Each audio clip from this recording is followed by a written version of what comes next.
நம்ம எப்பயும் நார்மலாக போடுற செயின் ஸ்டிச் போடுவோம் பார்த்தீங்களா, அந்த மாதிரி போடுங்க. போட்டுட்டு அந்த நம்ம இதுக்கு முன்னாடி பார்த்த அந்த செயின் இது ஜிக்ஸாக் தையல்னு சொல்லுவோம்.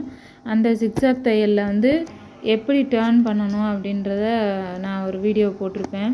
அந்த வீடியோவில் போய் பார்த்தீங்க அப்படின்னா இந்த பானி ஸ்டிச்சில் நம்ம அந்த ஹார்டின் ஷேப்பில் வர அந்த ஷார்ப்பான பக்கத்தில் எப்படி டேர்ன் பண்ணணும் அப்படின்றத தெரியும் உங்களுக்கு. இதுவுமே எப்படி டேர்ன் பண்ணணும் அப்படின்னா அந்த கூர்மையான பக்கத்துலேருந்து நம்ம அடுத்த சைடு அடுத்த ஸ்டிச்சு எந்த பக்கம் நம்ம போகிறோமோ அதுக்கு ஆப்போசிட்லேருந்து நீங்கள் சரி எடுத்து போட்டீங்க அப்படின்னா அந்த டேர்னிங் அந்த கூர்மையான பக்கம் வந்துடும். அப்படி கூர்மையாக நீங்கள் நல்லா எடுத்து போட்டீங்க அப்படின்னா அது வந்து பார்க்குறதுக்கு நல்லாயிருக்கும் அந்த பானி ஸ்டிச்சு. நீங்கள் ப்ளவுஸில் போடுறப்ப இப்படி தான் போடணும் அப்படின்லாம் இது இல்லை. ப்ளவுஸில் போடுறப்ப நீங்கள் எப்படினாலும் போட்டுக்கலாம். ஆனால் நீங்கள் இந்த மாதிரி போட்டு பழகி இருந்தீங்க அப்படின்னா தான் அது ப்ளவுஸில் போடுறப்போ உங்களுக்கு நல்லா நீட்டாக வரும். அது மாதிரி டேர்ன் பண்ணி அந்த மாதிரி கூர்மையான பக்கத்தில் இருக்கிற பக்கம்லாம் நல்லா டேர்ன் பண்ணி எடுத்து போட்டீங்க அப்படின்னா பார்க்குறதுக்கு நல்லா அழகாக இருக்கும். குட்டி குட்டி ஹார்டின் ஷேப்பாக நல்லாயிருக்கும் பார்க்குறதுக்கு. அதனால் நீங்கள் இப்போ இதில் இப்போ ஒரு 2-3 தடவை இந்த மாதிரி போட்டு பார்த்து பழகிருந்தீங்க அப்படின்னா உங்களுக்கு அடுத்தது ப்ளவுஸில் போடுறதுக்கு பார்க்குறதுக்கும் நல்லாயிருக்கும். நீங்கள் பழகாமல் எடுத்தோடனே நம்ம இதில் ப்ளவுஸில் போடுறப்ப ட்ரா பண்ணணும்னு தேவையில்லை. நம்ம நல்லா பழகிட்டோம் அப்படின்னா ட்ரா பண்ணாமலே நம்ம அந்த ப்ளவுஸில் அப்ளை பண்ணலாம்.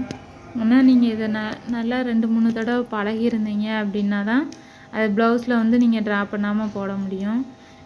இல்லை டைரெக்டாக போட்டீங்க அப்படின்னா அது பார்க்குறதுக்கு நல்லாவும் இருக்காது, வரவும் செய்யாது.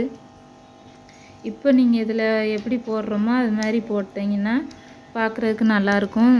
உங்களுக்கு போடுறதுக்கும் ஈஸியாக இருக்கும், பழகிருவீங்க நல்லா. அப்புறம் ஃப்ரெண்ட்ஸ், நீங்கள் வந்து நிறைய பேர் வீடியோ பார்க்குறீங்க, எனக்கு பார்க்குறதுக்கு ரொம்ப சந்தோஷமாக இருக்குது. ஆனால் வந்து நிறைய பேர் என்ன பண்ணுறீங்க, சப்ஸ்கிரைப் பண்ணாமல் பார்க்குறீங்க. கொஞ்சம் சப்ஸ்கிரைப் பண்ணிங்கன்னா எனக்கும் மோட்டிவேட் பண்ண மாதிரி இருக்கும், வீடியோ போடுறதுக்கும் நல்லாயிருக்கும். நீங்கள் ப்ளீஸ் கொஞ்சம் சப்ஸ்கிரைப் பண்ணிவிட்டு பாருங்கள், எனக்கு யூஸ்ஃபுல்லாக இருக்கும் ஃப்ரெண்ட்ஸ். இப்போ பார்த்தீங்கன்னா இந்த தையல் வந்து நம்ம போட்டு முடிச்சுட்டு இதை மாதிரி செயின் ஸ்டிச் போட்டுட்டு